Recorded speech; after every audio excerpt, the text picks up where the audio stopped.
Today, gagawa tayo ng creamy shimeji mushroom. Hey! Simple, creamy, at puno ng umami. Kung gusto nyo ng madali pero sosyal ang dating na ulam, ito na yon. Perfect ito sa kanin o kahit sa pasta. Siguradong mapapawaw ka sa lasa. Tara na, simulan na natin ang lutong karinyoso style. Yay! First step, iset lang natin sa medium heat yung kalan. Then, maglagay lang tayo ng konting olive oil. Ipapanseared ngayon natin itong shimeji mushroom. Bali, tinanggal ko na yung ugat niya. Then, hinugasan ko. Yan. Panseared lang natin. Importante itong pag-panseared na itong ating mushroom kasi para mawala yung pakla. Mapakla kasi kung pag hindi natin pinanseared. So, i-panseared muna natin. Siyempre, di ba? Saglit lang naman yan.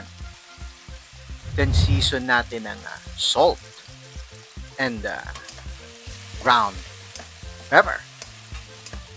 Yun, no?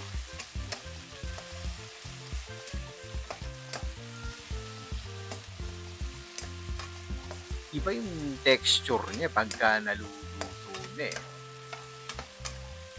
Mas hindi siya hindi siya parang goma eh. Masarap siya eh.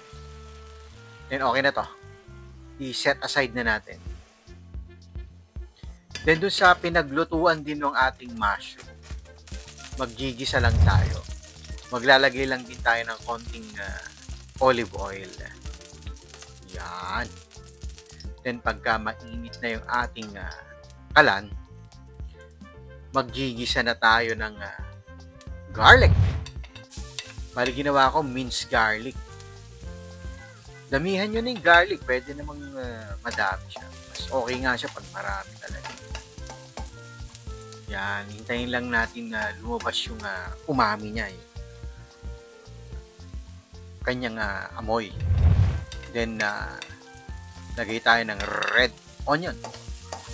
Ganun din. Gisa-gisa lang din. Diba?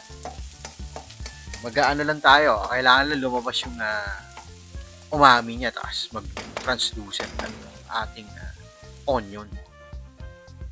Yan, okay na. Maglagay na tayo ng ground chicken. Ang gamit ko rito yung breast. Pwede rin kayong gumamit ng pork or ng beef kung gusto nyo. Depende naman sa inyo kung anong gusto nyo. Ako kasi mas gusto ko tong chicken para healthy, di ba? Tapos breast pa yung gamit natin.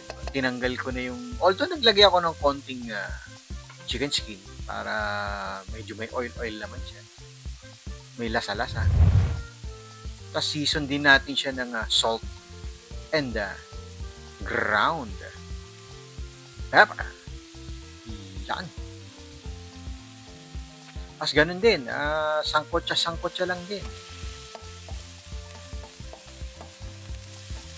Sinasangkotsa lang natin para mawala yung lansa ng ating chicken. Yan. Then, lagay tayo ng potato. Bali, hiniwa ko ng maliliit na cubes yung ating potato. Sangkotsa lang din. Then, maglalagay din tayo ng carrots. Yung size ng carrot, same din nung ating potato, para pantay, di ba? Then, lutuin lang natin ito ng mga 5 minutes. Yan. Okay na, 5 minutes na, kumatas na, oh. Ayun na, nagtutubig na, oh, naglalangis na. Ayos na to. palagay ko, tikman natin yung patatas kung luto na. Kasi yan yung matagal maluto.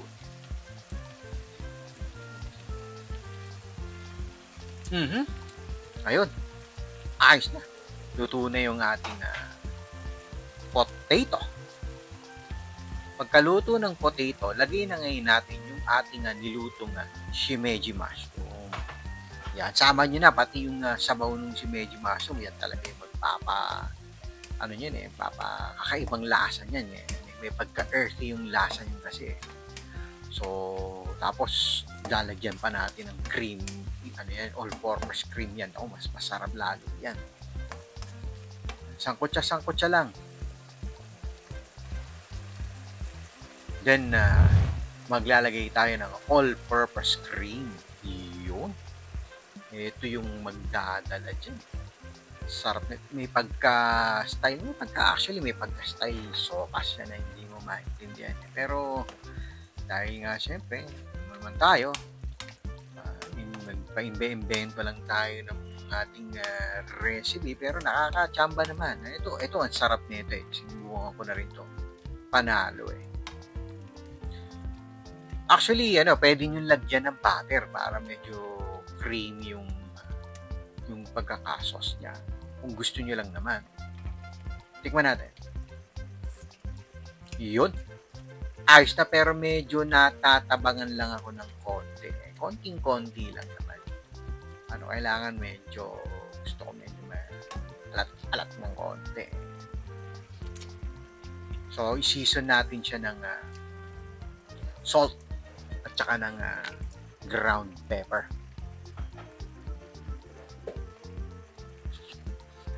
Para sumakto yung lasa. Yan, lagay tayo.